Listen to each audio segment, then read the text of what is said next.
Fire in the hole! Let's cook a tri-tip. Stay tuned. Hello and welcome once again to my backyard barbecue pit. What I got going on today is I've got this beautiful tri-tip roast. This is imported from Argentina. Let me show you.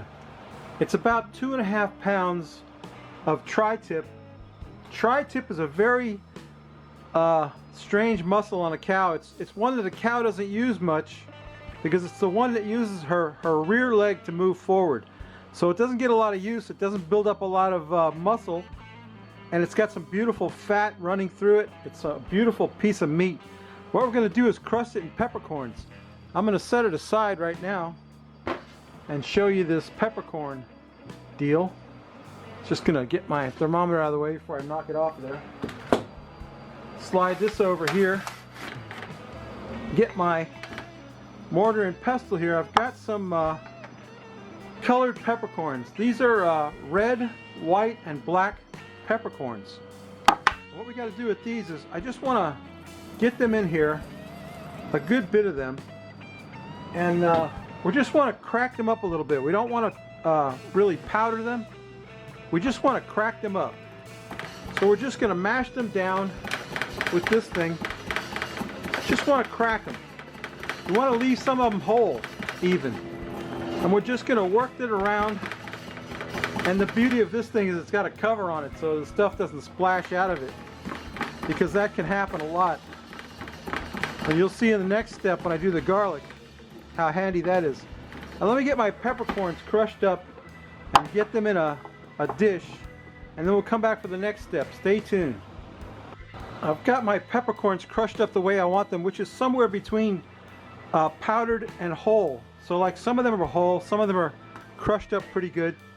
Next thing we got is some garlic, about 12 cloves of garlic in there. We got to mash that up into a paste.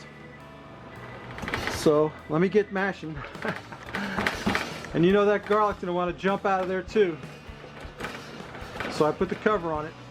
Let me get my garlic mashed up. I'll bring you back for the next step. I've got my dozen cloves of garlic mashed up into a kind of a paste, is what we're trying for. Now we're going to add some salt, about a dash of salt. Let's call it a tablespoon of salt right there. You need some salt in there because remember there's only pepper so far on the meat. And also we're going to put in some extra virgin olive oil, imported olive oil. Got enough to make it into a smooth paste like this. Yes, sir, that's about what I'm looking for. Get that mixed up with that salt and garlic. Don't worry about the salt, because you've got pepper and you need salt on your meat. In fact, we might even salt the meat a little bit before we put this garlic mash on there. All right, let me get that mashed up. Let me get everything out of the way and I'll show you what we're going to do next. Okay, I got the tri-tip roast back over here.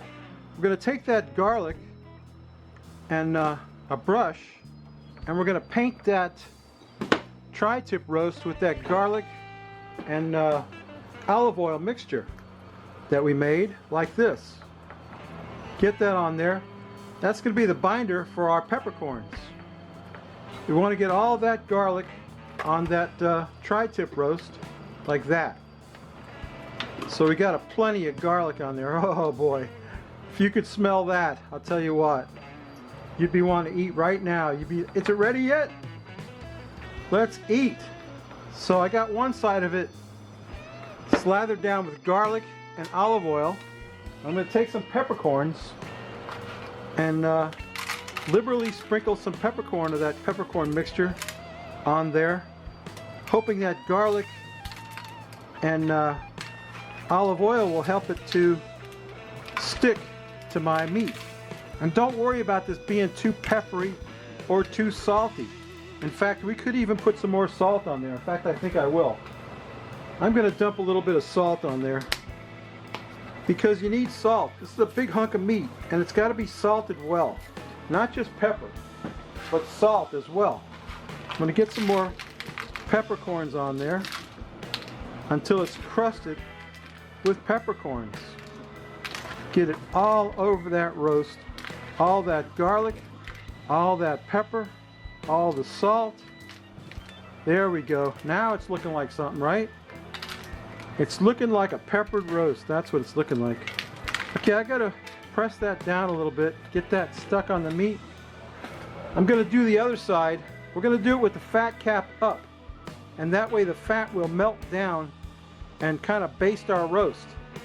But let me get that all peppered up, and I'll get it on the grill and I'll show you what that looks like, so stay tuned. My peppercorn crusted tri-tip is on the grill. I've got some hickory wood producing a light smoke. I gotta get my thermometer, my Inkbird thermometer, and stick it in the thickest part of him, which is gonna be back here, like that, if I can. Yeah, there we go. Stick that in there. I'm gonna put the cover on him. Get my thing turned on, okay? So I can go in the house and monitor that. That's the beauty of the Inkbird. And we're gonna cook him till we get to about 125 degrees. At that point, we'll pull him off there. We'll let him rest. Then we'll slice up this bad boy, this beautiful smoked peppercorn crusted tri-tip. So stay tuned. My peppercorn crusted tri-tip is cooked. He's at 125 internal. We're gonna lightly tent him with some aluminum foil, just like that. I'm just gonna let him sit for about 15 minutes, and then we'll come back and slice him and drink a beer, so stay tuned. Okay, that puppy's been resting long enough. The beauty of a tri-tip is that this end's probably way too cooked, but when you get towards the middle, it'll probably be really, really good. Let me grab my grappers over here so I can get a hold of this thing.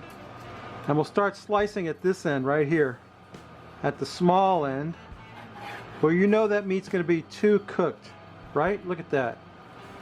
Way too cooked. But we're going to keep going, keep slicing down until we get to around the middle of it. And you see we're cutting across the grain. That beautiful peppery. Oh yeah, that's what it's looking like. Still gotta go a little bit further to get to the rare meat. You know, I like it rare. It's nice and juicy. There is that. It's good and juicy. Let's cut down a little further. Getting some good juicy slices of meat right there. It's still not as rare as I like it to be. I'll probably have to cut this whole thing up before I get to where I want it to be. Yeah, because you know, when I cut into it, I want it to go moo. I want it to say moo. Yeah, anyway, yeah. It's looking good. It's looking very good. Alright, that's enough slicing right there. You know, it gets rare as you go in towards the middle, but that's enough cooking right there. Let me get a beer and we'll take a taste of this awesome tri-tip. Stay tuned. Ladies and gentlemen, the Frosty Root Boy mug, star of the show. And here's today's beer from the Bentwater Brewing Company, Sluice Juice, a New England India Pale Ale, 6.5% alcohol. Excuse me. I'm already burping. I haven't even had any beer. Let's pop the top on that, Rob. Let's pour some of that out. I think I'm gonna like this one. You know, I like a nice India Pale Ale, and I like a New England IPA, which means that it's gonna be hazy. Hazy IPA. Carefully pour it. Get a beautiful pour. How about that? Didn't over foam it. You can put a little more. A little bit more. It's a big can. Yeah, I said 6.5%. It doesn't say too much about it on the can. I must have bought it because the aroma of orange, tangerine, and lime peel. Well, let's find out. That sounds good to me. Let's sniff the sniff off it, Rob. Ah, it smells great. It smells excellent. Let's quaff the froth off it, Rob. What do you think, baby?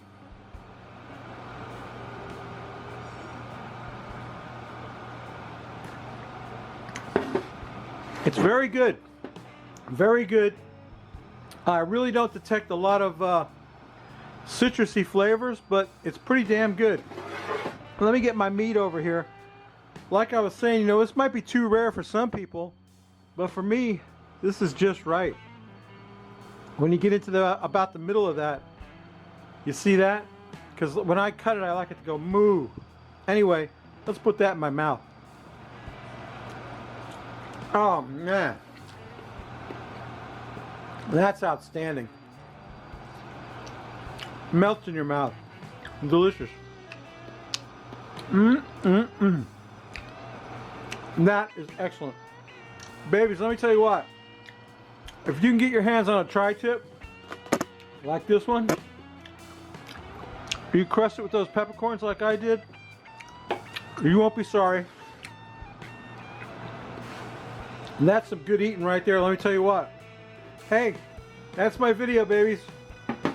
You know what I always say, come back next week. We may not cook anything good, but we will drink a beer. And I've got something special planned next week. I hope it comes off. I'm looking at a collaboration with my buddy Rivet Gardner. So we'll find out if I can make that happen, if it doesn't rain. I hope it doesn't rain on me. Anyway, that's my peppercorn crusted tri tip. Please give this a try. Come back next week. Give me a like, a thumbs up, all that jazz. You know what I'm talking about. All that YouTube jazz. Anyway, we'll see you next week, babies. Bye.